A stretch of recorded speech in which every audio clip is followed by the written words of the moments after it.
kasih-Nya yang tidak pernah habis dalam kehidupan kita. Kita bisa ada sampai hari ini. Itu semua karena penyertaan Tuhan. Bapa yang luar biasa, kami akan mulai ibadah kami Tuhan Yesus. Kami serahkan ke dalam tangan-Mu Tuhan. Dari awal, pertengahan, hingga akhirnya ibadah kami Tuhan Yesus. Bersemayamlah Engkau di atas pujian dan penyembahan kami Tuhan Yesus. Berbicaralah Engkau melalui hamba-Mu Tuhan Yesus. Terima kasih Bapa yang baik. Terimalah ibadah kami yang tidak sempurna, tetapi Engkau menyempurnakannya di dalam hadirat-Mu Tuhan Yesus. Terima kasih Tuhan Yesus. Di dalam nama-Mu kami bersyukur dan berdoa. Haleluya. Amin.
di dalam surga, segala pujian dan hormat kami berikan kepadamu, ya Allah, kami, kekuatan kami, Alfa dan Omega. Kami mau bersyukur kepada Tuhan sampai dengan pada hari ini Tuhan menolong kami, Tuhan meneguhkan kami.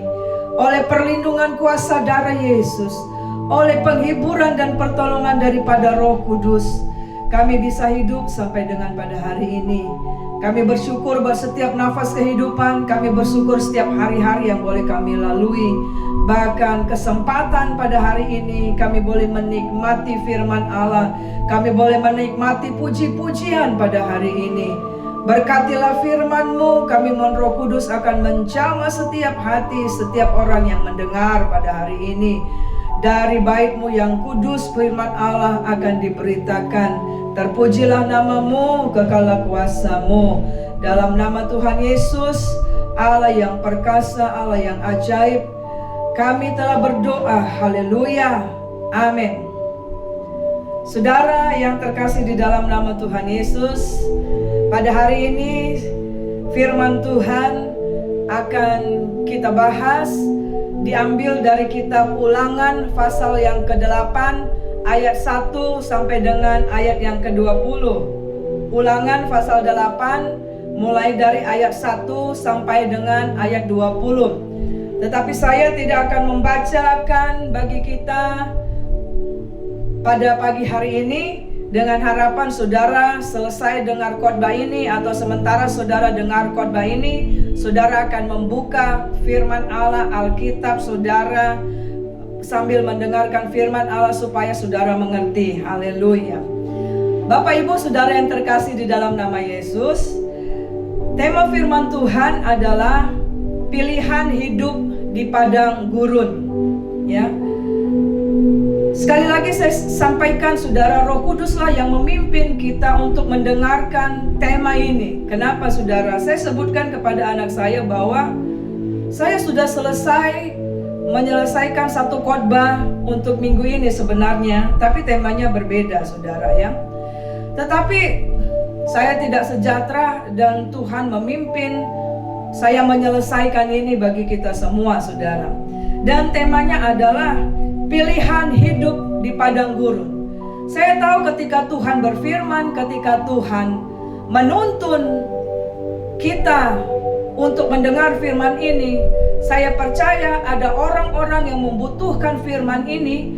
Saya percaya ada kuasa dalam firman ini, ada pesan-pesan khusus bagi saudara yang mendengar pada saat ini, supaya engkau dikuatkan, supaya engkau mengerti bagaimana melalui hari-hari dalam kehidupan ini.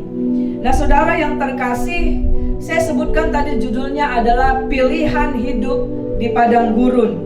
Saudara, kalau kita belajar yang namanya padang gurun, saudara, itu padang gurun adalah satu situasi di mana saudara kondisi alamnya itu tidak menyenangkan saudara, lingkungan tidak menyenangkan ya.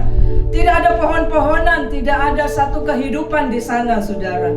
Tidak ada air saudara, kering saudara. Sehingga saudara akan bisa lihat bangsa Israel sempat akhirnya melakukan pertengkaran. Bahkan itu yang membuat Musa, kalau saudara dengar firman Allah minggu yang lalu, mereka bertengkar dengan pemimpinnya yang membawa mereka keluar dari Mesir dan membuat Musa tidak sampai ke tanah perjanjian, dan membuat mereka akhirnya ditolak tidak masuk tanah perjanjian saudara. Padang gurun adalah berbicara satu iklim yang dimana panasnya itu luar biasa saudara, dan dinginnya itu luar biasa saudara. Dan padang gurun berbicara kalau kita ada di padang gurun itu ada hewan-hewan yang berbeda karakternya, berbeda sifatnya, keadaannya dengan hewan-hewan yang hidup jika dia hidup misalnya di hutan ya. Maka di sana ada kalajengking, ada ular yang berbisa, ada hewan-hewan misalnya apa kemarin itu ya, saya lupa, tapi yang sangat mematikan, sangat meracun ya ketika dia berjumpa dengan manusia. Kenapa?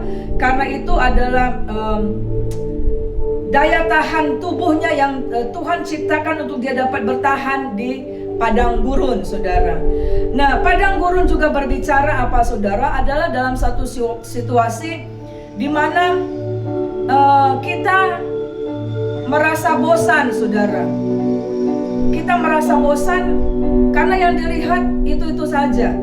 Mungkin satu padang gurun adalah tidak seorang pun ketika saudara mungkin membuat pilihan, seandainya pada saat ini tidak ada COVID dan ada liburan kemarin, saudara, ketika dipilih saudara mau liburan kemana, pasti anak saudara atau suami atau istri saudara tidak akan pilih, "Ma, kita pilihannya pergi ke Gunung Sahara, ke padang gurun Sahara." Tidak ada yang pernah mau. Pasti akan pilih kalau nggak ke gunung, ke pantai, ya kan, saudara? Nah, padang gurun berbicara di mana sepertinya kita tidak merasa nyaman, ya. Sepertinya kita tidak bebas melakukan aktivitas kita. Saudara, di padang gurun saudara nggak akan jumpa yang namanya mall. Ya. Dan kalau kita lihat kisah bangsa Israel yang saudara akan lihat di dalam Ulangan 8 ayat 1 sampai 20, saudara akan lihat di situ Tuhan bilang engkau, kakimu tidak bengkak, pakaianmu tidak pernah lapuk, saudara. Jadi kita bisa bayangkan apakah mereka tidak menjumpai mata air dan mereka tidak mungkin tidak mandi atau bagaimana, kita tidak tahu, ya. Tapi saudaraku yang terkasih, padang gurun itu berbicara pokoknya sesuatu yang secara alamiah, secara jasmani, secara lingkungan sosial adalah sesuatu yang tidak nyaman dan tidak ada seorang pun yang hidup. Nah, saudara tahu dalam kehidupan kita, kadangkala Tuhan izinkan kita tidak hanya hidup di dalam situasi yang nyaman, saudara. Kadangkala Tuhan menuntun kita untuk masuk ke dalam padang gurun. Seperti bangsa Israel ketika mereka keluar dari tanah Mesir, saudara, maka yang dipimpin mereka adalah bukan jalan yang singkat langsung menuju tanah perjanjian. Walaupun kalau kita lihat dari perjalanannya itu, dari jaraknya itu, paling lama itu 1 minggu sudah sampai. Tetapi Tuhan kehendaknya, Tuhan mengizinkan mereka selama 40 tahun berada di padang gurun, saudara. Dan kalau kita pada saat ini hidup di mana lingkungan ada beberapa tempat PSBB, ya, physical menjaga jarak, ya, physical distancing, ya, atau mungkin ada tempat-tempat yang tidak bisa sama sekali keluar dan sebagainya, tidak nyaman, saudara. Kita 2 bulan ini memasuki bulan yang ketiga, rasanya kita orang sudah tidak tahan untuk dikurung, saudara, ya, tidak nyaman. Nah, bagaimana dengan bangsa Israel yang selama 40 tahun, saudara, hidup di dalam hal seperti itu. Nah, saudaraku yang terkasih, untuk hidup di padang gurun itu ada 2 pilihan hidup, saudara. Pilihan yang pertama adalah hidup di dalam penuh kegeraman. Dan ini setelah saya sampaikan dalam khotbah minggu yang lalu, saudara, bahwa ketika bangsa Israel hidup di padang gurun, mereka hidup dengan kegeraman, mereka penuh dengan kemarahan, akhirnya mereka penuh dengan sungut-sungut, akhirnya penuh dengan pertengkaran, saudara, di antara satu dengan yang lain, dengan para pemimpinnya, sampai akhirnya, saudara, Tuhan menjadi marah. Dan kalau kita lihat riwayat bangsa Israel sampai muncul di dalam perjanjian baru, dan Tuhan katakan mereka menjadi satu contoh supaya kita jangan memelihara hidup dalam penuh kegeraman. Karena itu lama-kelamaan akan membuat hati kita menjadi tawar, hati kita menjadi keras hati, saudara. Minggu lalu kalau saudara dengar, orang yang keras hati akan bisa tanpa sadar, saudara, akhirnya masuk ke dalam dosa apa, saudara? Menghujat Roh Kudus, ya, menghujat Roh Kudus. Nah, hari ini pilihan yang kedua adalah untuk hidup di padang gurun adalah hidup penuh dengan ucapan syukur. Nah, padang gurun sekali lagi, saudara, adalah situasi di mana tidak ada seorang pun yang bisa menolak untuk masuk di sana. Dan pasti setiap orang pernah masuk dalam hidup yang namanya hidup di padang gurun, ya. Nah, pilihan yang pertama saya sebutkan tadi, yaitu hidup dengan penuh kegeraman. Itu berkata kalau engkau setiap hari engkau ada di dalam pergumulanmu, di dalam satu ketidakpastian, di dalam sesuatu hal yang bagaimana engkau tidak tahan, kegeraman menunjukkan bahwa engkau sedang berontak, engkau tidak menerima, saudara. Dan saya mencatat ada 4 hal. Kalau engkau memilih ketika engkau merasa sepertinya dalam padang gurun, ketika engkau didiagnosa penyakit yang mematikan, atau engkau menghadapi pergumulan yang sepertinya belum selesai, sepertinya gelap, sepertinya putus asa, sepertinya bagaimana, saudara, engkau memilih hidup dalam kegeraman, maka yang engkau akan alami adalah yang pertama, firman Tuhan bilang dalam kitab Ibrani, yaitu engkau akan mengalami sesat hati, saudara. Ya, apa itu sesat hati? Itu berbicara apa? Menuntun orang tersebut yang hidup dalam kegeraman di dalam tindakan dan bicara yang salah. Kalau hatinya sudah tidak nyaman, hatinya sudah gundah gulana, pasti pembicaraannya juga tidak baik, saudara. Ya, maka keluar sungut-sungut, amarah, pertengkaran, ya, yang tidak habis-habisnya. Dan yang kedua adalah ketika pilihan pertama kita hidup dengan penuh kegeraman di padang gurun, yaitu Tuhan katakan tidak bisa mengenal jalan Tuhan. Kenapa, saudara? Kalau hatimu itu tidak dibaharui, kalau engkau di dalam situasi yang begitu gelap, di dalam situasi yang ketidakpastian, engkau hidup dengan geram setiap hari, marah terus setiap hari, maka pikiranmu itu akan selalu negatif. Lihat bangsa Israel, saudara, walaupun Tuhan sudah menolong mereka keluar dari tanah Mesir dengan 10 tulah yang luar biasa, saudara, tetapi selalu menyalahkan Tuhan, selalu berpikiran negatif. Kitab suci mencatat, saudara, sepanjang perjalanan 40 tahun itu, saudara, mereka selalu berkata, untuk apa kami keluar dari tanah Mesir? Lebih enak di sana, ada bawang merah, bawang pre, ya, padahal di sana mereka sebagai budak, saudara, ya. Nah, jadi di sini kita lihat tidak bisa mengenal jalan Tuhan. Yang ketiga adalah kalau pilihan kita hidup penuh dengan kegeraman, maka kita akan gagal mencapai rancangan Tuhan dalam hidup kita. Kenapa? Karena Tuhan sedang membentuk kita, karena Tuhan sedang menuntun kita, tapi sikap kita adalah berontak, tidak mau dipimpin. Lihat bangsa Israel tidak mau dipimpin, saudara. Padahal maksud Tuhan keluar dari tanah Mesir, nanti di sana engkau masuk tanah perjanjian, tetapi akhirnya gagal, saudara. Karena hidup mereka penuh dengan kegeraman, amarah, pertengkaran setiap hari di padang gurun. Yang keempat adalah ketika orang-orang itu hidup dalam kegeraman, maka bukan hanya bagi diri kita, saudara, tetapi kita juga memberikan efek negatif ke lingkungan kita, saudara. Pernahkah engkau mencoba, saudara, ketika engkau marah kepada lingkungan, maka orang yang kau marahi juga akhirnya terpancing marah. Betul apa betul?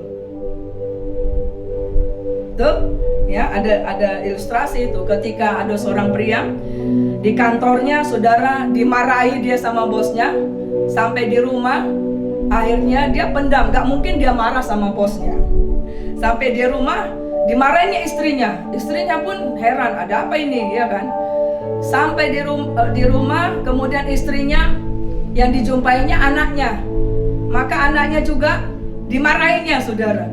Datang anaknya, nggak bisa marahi mamanya, nggak bisa marahi bapaknya, ada si Gunggung di situ. Habislah si Gunggung, ya, dimarahi. Nah, kegeraman, saudara, memberikan kita efek. Kita akan akhirnya memberikan pengaruh negatif, emosi negatif, aura negatif kepada lingkungan kita.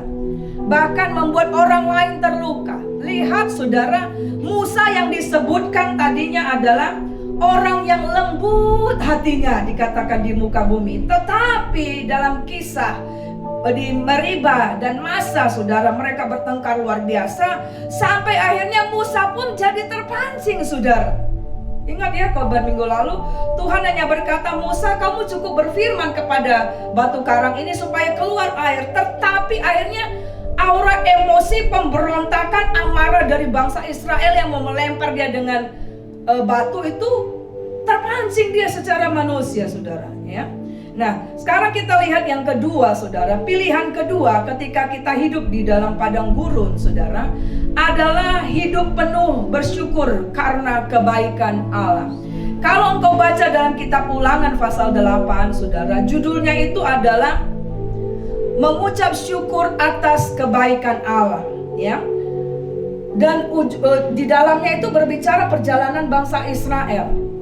Saya akan baca bersama dengan saudara dalam kitab Ulangan pasal 8 ayat 1 berkata, "Segenap perintah yang kusampaikan kepadamu hari ini haruslah kamu lakukan dengan setia, supaya kamu hidup dan bertambah banyak, dan kamu memasuki serta menduduki negeri yang dijanjikan Tuhan dengan sumpah kepada nenek moyangmu." Saudara, kita lihat di sini ternyata, saudara, di dalam ayat 1 Tuhan berfirman kepada bangsa Israel melalui Musa, dan Musa mengingatkan bangsa Israel bahwa di dalam masa padang gurun hidup kita harus bersyukur kepada Allah karena kebaikannya, ya. Kenapa, saudara? Mengucap syukur kepada Allah karena kebaikannya pada masa padang gurun. Di sini dikatakan dalam ayat 1 itu, pertama itu adalah suatu perintah Tuhan. Yang kedua di sini dikatakan supaya kamu hidup. Bisa nggak saudara bayangkan, saudara, kalau setiap hari engkau hidup dengan pasangan yang selalu geram, amarah, kira-kira engkau semangat nggak? Hidupkah jiwamu, hai anak-anak muda, untuk sekolah, untuk bekerja? Atau ibu-ibu semangat mau buat masakan apa? Nggak mungkin hidup. Benar nggak, saudara, ya? Makanya di sini dikatakan supaya kamu hidup. Yang kemudian dikatakan supaya kamu bertambah banyak. Maksudnya bertambah banyak apa? Ketika kita mengucap syukur, saudara, maka kita bertambah dalam banyak hal perkara. Saudara lihat ada hal yang positif di dalam masa Covid ini. Ketika kita bersyukur, pelayanan bisa dilakukan dengan luar biasa, dengan online kemana-mana, saudara, ya. Kemudian dikatakan ayat ini, supaya kamu masuk dan menduduki negeri. Saudara, itu berbicara apa? Kita tidak akan bisa berkemenangan mengatasi masalah yang kita hadapi di padang gurun kalau kita tidak bersyukur. Itu maksudnya kita masuk dan kita menduduki negeri, kita menguasainya, ya. Nah, saudara, saya mencatat di sini ada 3 alasan kenapa kita, selama Tuhan izinkan kita hidup di padang gurun, hidup kita harus penuh dengan syukur, ya. Yang pertama adalah di dalam kitab Ulangan 8 ayat 2. Yang pertama kita belajar bahwa hidup bersyukur di padang gurun adalah kehendak Allah, saudara, ya. Adalah kehendak Allah, saudaraku. Firman Tuhan berkata, "Ingatlah kepada seluruh perjalanan yang kau lakukan atas kehendak Tuhan." Saudara dengar, lihat ini, ya. Ingatlah kepada seluruh perjalanan yang kau lakukan atas kehendak Tuhan Allahmu di padang gurun selama 40 tahun ini, dengan maksud merendahkan hatimu dan mencobai engkau untuk mengetahui apa yang ada dalam hatimu, yakni apakah engkau berpegang pada perintahnya atau tidak. Saudara, alasan pertama adalah ternyata kalau kita diizinkan mengalami kehidupan sepertinya suasana padang gurun, Ulangan 8 ayat 2 dikatakan, "Ingatlah bahwa semua perjalanan yang kau lalui adalah atas kehendak Allah." Luar biasa, saudara. Alkitab kita menceritakan kepada kita bahwa di dalam masa yang sukar itu juga kehendak Allah, saudara. Apa itu dikatakan? Karena dikatakan kehendak Allah, ada maksud Tuhan. Yang kadang Tuhan mengizinkan kita, mungkin kita didera, divonis satu penyakit yang mematikan, satu bisnis yang gagal diizinkan untuk tumpur, atau mengalami nikah rumah tangga yang mengalami goncangan. Ada maksud rencana Tuhan di sana, dikatakan ayat 2, yaitu Tuhan katakan supaya aku merendahkan hatimu dan mencobai isi hatimu apakah tetap di dalam aku atau tidak, saudara. Di dalam masa pencobaan, saudara, di dalam masa goncangan, sebenarnya disitulah ketahuan apakah seseorang itu sungguh-sungguh dalam Tuhan atau tidak. Betul nggak, saudara? Kalau nyaman-nyaman semua ada, semua orang bisa haleluya, puji Tuhan. Tetapi ketika di dalam masa padang gurun, siapa yang engkau akan berseru? Kepada siapa engkau akan berseru? Kelihatan di situ. Makanya Tuhan bilang, supaya aku mencobai hatimu, engkau tetap di dalam aku apa enggak? Ini artinya Tuhan sedang bertanya, apakah engkau mau ngikut aku itu karena ada sesuatu, karena tanganku, atau karena pribadiku? Itu maksudnya, saudara. Yang kedua, alasan untuk hidup bersyukur di padang gurun adalah bahwa di dalam kitab Ulangan juga, dan ada Nehemia, saudara, yaitu ada proses pembelajaran yang Tuhan berikan kepada kita, saudara. Ya, ada proses pembelajaran yang Tuhan berikan kepada kita. Apa itu proses pembelajaran yang Tuhan berikan kepada kita? Yang pertama kita baca dalam kitab Ulangan 8 ayat 3 dan 5. Berkata demikian, jika ia merendahkan hatimu, membiarkan engkau lapar dan memberi engkau makan mana yang tidak kau kenal, dan yang juga tidak dikenal nenek moyangmu, untuk membuat engkau mengerti bahwa manusia hidup bukan dari roti saja, tetapi manusia hidup dari segala yang diucapkan Tuhan. Maka haruslah engkau insaf bahwa Tuhan Allahmu mengajari engkau seperti seorang mengajari anaknya. Yang kedua ini belajar, saudara, dalam masa padang gurun. Ayat ini berkata, insaflah. Ada sesuatu yang Tuhan sedang ajarkan kepada engkau dan saya. Amin, saudara.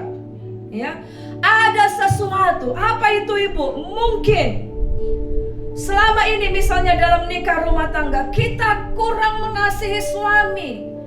Kita kurang menyadari, oh dia ada ternyata membantu saya. Atau mungkin ketika usaha diizinkan sampai bangkrut, kadang kita tidak mengucap syukur. Atau mungkin ada hal manajemen keuangan yang harus kita perbaiki. Ada hal yang kita pelajari di sana. Di dalam masa COVID ini juga, saudara, saya merenungkan apa yang Tuhan sedang ajarkan bagi gereja Tuhan, bagi bangsa dan negara. Saudara tahu di dalam masa COVID ini akhirnya semua anggaran belanja negara itu difokuskan untuk penyembuhan, untuk pemulihan masalah COVID, masalah ekonomi yang berdampak kepada negara. Selama ini mungkin saja ada pembangunan, ada anggaran-anggaran yang tidak memberkati rakyatnya, saudara. Mungkin juga ada program-program gereja yang hanya terlihat begitu, wah, tapi Tuhan tidak hadir di sana. Hanya rancangan manusia, saudara. Ya, ada nikah yang akhirnya diundur karena COVID. Mungkin untuk melihat juga ada pembelajaran. Bagaimana hubunganmu dengan dia? Sedang mengalami ujian atau enggak? Ya, nah, saudara, apa yang proses pembelajaran dari Tuhan dari ayat ini berkata bahwa supaya kita bergantung sepenuhnya kepada roti hidup itu, yaitu Allah itu. Proses pembelajaran di padang gurun adalah mengharuskan kita, Tuhan sedang mendidik kita, mengatakan, halo anakku, engkau bisa hidup adalah bila engkau makan roti hidup itu. Karena firman Tuhan dikatakan, akulah roti hidup. Ya, kamu akan mengalami puas ketika engkau mengalami roti hidup itu. Ingat ketika Tuhan berjumpa dengan perempuan Samaria, saudara. Ya, Ulangan 2 ayat 7 berkata, sebab Tuhan Allahmu memberkati engkau dalam segala pekerjaan tanganmu, yang memperhatikan perjalananmu melalui padang gurun yang besar ini. Ke-40 tahun ini Tuhan Allahmu menyertai engkau, dan engkau tidak kekurangan apapun. Ulangan 29 ayat 5 berkata, 40 tahun lamanya aku memimpin kamu berjalan melalui padang gurun. Pakaianmu tidak menjadi rusak di tubuhmu, dan kasutmu tidak menjadi rusak di kakimu, saudara. Proses pembelajaran yang Tuhan sedang ajarkan di sini, saudara, yang kedua adalah supaya kita tahu, kita sadar bahwa Allah itu tetap ada di dalam suka maupun duka, di dalam hutan buah-buahan atau di dalam padang gurun. Dan Allah bukan hanya ada, tetapi Dia tetap berkarya dalam setiap perjalanan hidup kita. Saudara, lihat ketika engkau baca firman Tuhan, maka engkau akan mengerti bahwa ayat itu tadi berkata, selama 40 tahun dikatakan apa, saudara? Tuhan tetap menyertai mereka, saudara. Dan selama 40 tahun bangsa Israel di situ, saudara, walaupun mereka tidak bekerja, saudara, tapi Tuhan memberikan mereka mana, saudara, roti malaikat. Mereka tidak kekurangan sesuatu apapun. Dikatakan Tuhan memimpin perjalanan mereka. Dikatakan pakaiannya nggak menjadi rusak. Saudara tahu kalau di cuaca yang ekstrim, pakaian itu gampang rusak, saudara. Tapi dikatakan, saya juga berpikir kalau Tuhan bilang pakaiannya nggak rusak, kakinya dikatakan kasutmu juga rusak. Ada ayat yang lain dikatakan kakimu juga nggak bengkak karena berjalan terus, ya. Saya pikir itu luar biasa, saudara. Kalau kita sekarang aja, saudara, sebentar aja kaki kita udah bengkak, betul nggak, saudara, ya? Sepatu semahal apapun rusak dia, saudara, menganga kayak mulut buaya, ya. Tapi ini luar biasa, saudara. Kalau dikatakan pakaiannya nggak pernah rusak, itu luar biasa, saudara. Terbuat dari apa itu, saudara? Bisa saja itu mungkin nggak dicuci, orang nggak ada sungai di sana. Ini apa ya? Saya punya pemikiran saja. Bisa saja mereka nggak bau badan. Padahal kalau di sana kan keringat pasti luar biasa, ya. Saya pikir ini luar biasa, saudara. Tapi saudara, kita lihat ketika mereka hidup tidak bersyukur, saudara, mereka nggak bisa melihat itu. Ngerti ya, saudara, ya? Nah, jadi kita lihat, saudara, bahwa dalam kondisi seperti itu Tuhan beserta dengan kita. Kalau saudara lihat ketika orang Israel juga diizinkan masuk untuk dapat dijajah, dibuang di Babel, saudara, ada ayat yang sebelumnya dikatakan bahwa setiap orang harus tunduk kepada Nebukadnezar, artinya dalam kehendak Tuhan. Tapi kita lihat selama masa 70 tahun pembuangan itu, saudara, firman Tuhan juga tetap ada di sana. Pemeliharaan Tuhan juga tetap ada bagi mereka, saudara. Ya. Nah, apa pembelajaran yang ketiga? Nehemia 9 ayat 12 berkata, dengan tiang awan engkau memimpin mereka pada siang hari, dan dengan tiang api pada malam hari untuk menerangi jalan yang mereka lalui. Pembelajaran yang ketiga berbicara apa? Bahwa padang gurun melatih kita supaya kita jangan melupakan Tuhan, tetapi tetap berpegang pada ketetapan janjinya di negeri perjanjian yang berlimpah.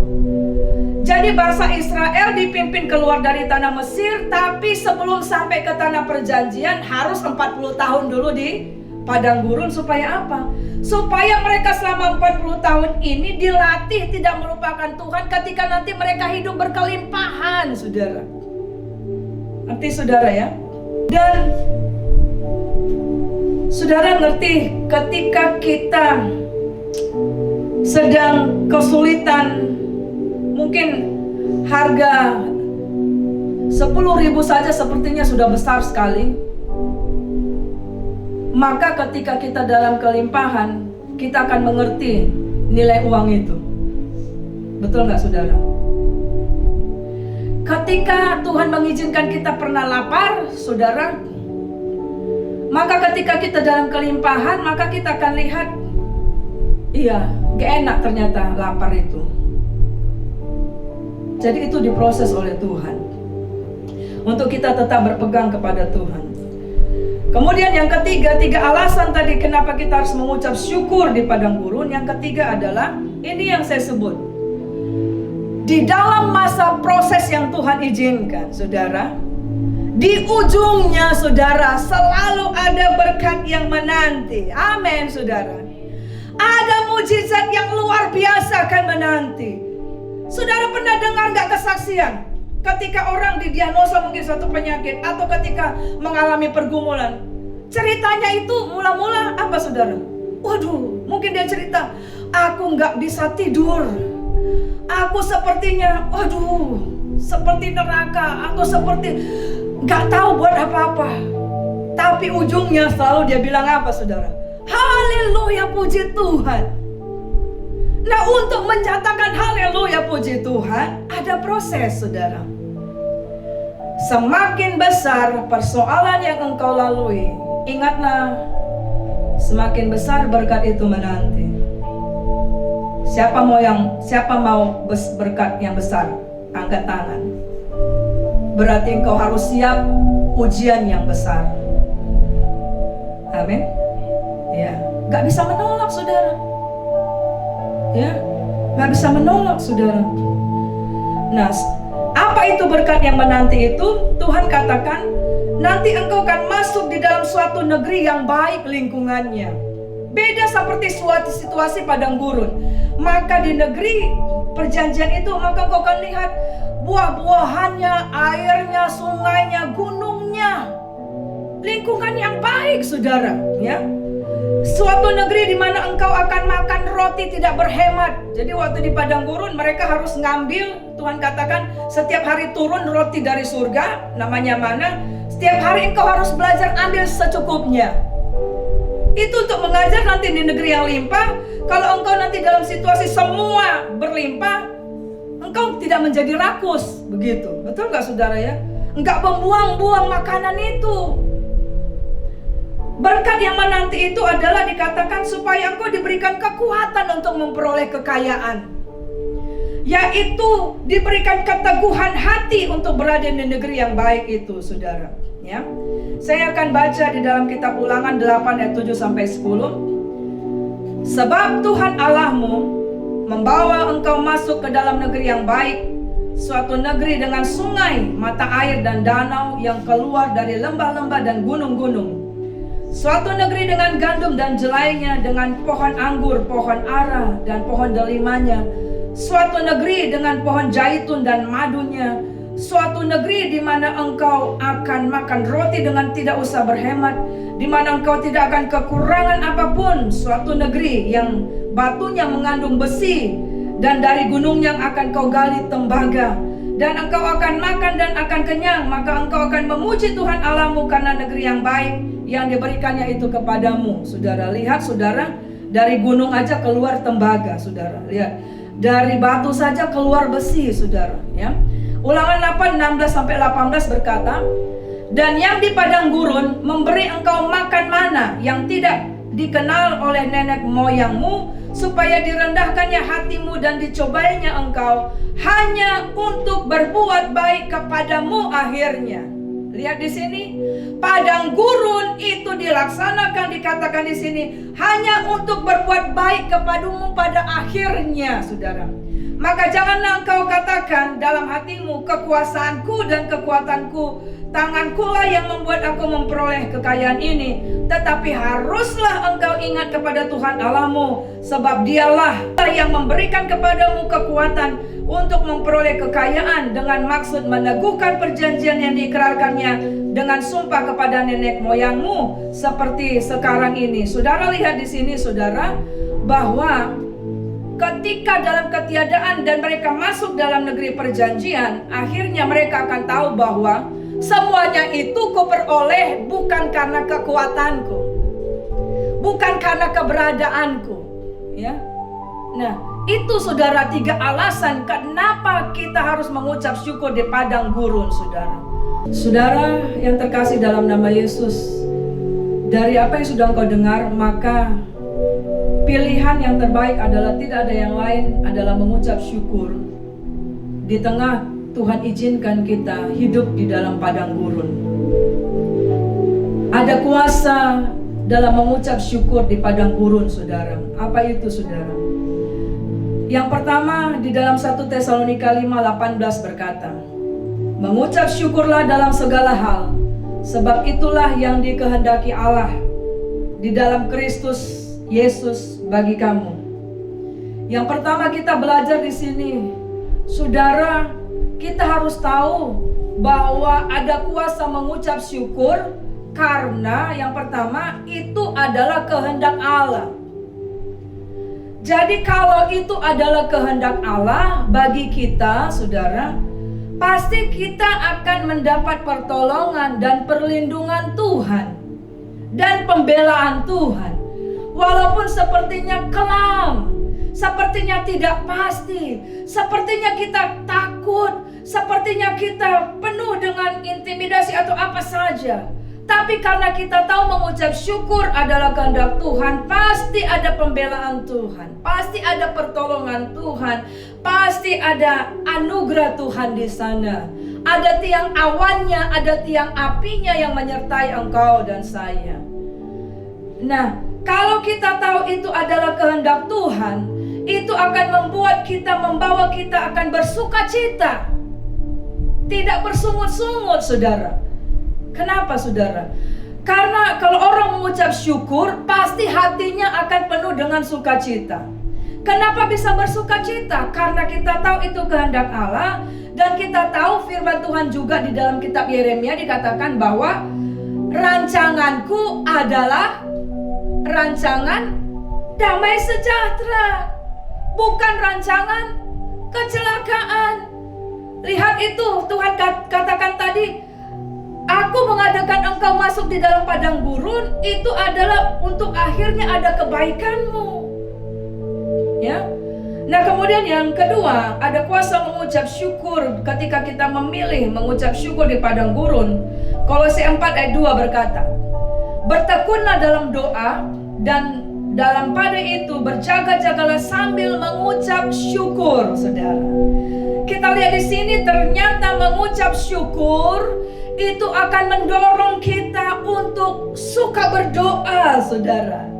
Mengucap syukur membuat di sini dikatakan roh kita, jiwa kita, jasmani kita dalam kondisi berjaga-jaga. Saudara tahu nggak? Kalau saudara sedang dalam keadaan emosi, bisakah engkau menguasai sekelilingmu? Tidak tahu. Bahkan engkau tidak tahu ada orang yang tiba-tiba memukul engkau. Kenapa? Karena engkau sedang dikuasai. Engkau tidak bisa melihat kiri dan kanan. Tapi ternyata, saudara, ayat ini berkata, ketika kita penuh dengan ucapan syukur, saudaraku, ya, maka itu akan membawa kita senantiasa connect kepada surga, dan itu akan senantiasa membuat kita, saudara, berjaga-jaga. Ya, kita selalu terhubung kepada surga, sumber segala kuasa itu. Kita mengucap syukur, saudara, maka kita akan berkata, orang yang mengucap syukur dia tahu ada Allah yang bela, betul ya? Ada Allah yang melindungi, ada Allah yang menolong. Itu berarti kita selalu connect, berseru kepada Tuhan, akan bersuka cita. Dan ketika selalu connect, dan ketika ada tantangan, ada musuh, maka saudara, musuh akan dikalahkan. Karena kita di dalam perlindungan Tuhan. Ingat Mazmur 91, orang yang duduk dalam lindungan yang maha tinggi, orang yang bernaung di dalam naungan Allah yang maha tinggi akan mengalami pembelaan Tuhan. Nah, yang selanjutnya, saudara, Wahyu 11 ayat 17 berkata, sambil berkata, kami mengucap syukur kepadamu ya Tuhan Allah yang maha kuasa, yang ada dan yang sudah ada, karena engkau telah memangku kuasamu yang besar dan telah mulai memerintah sebagai raja.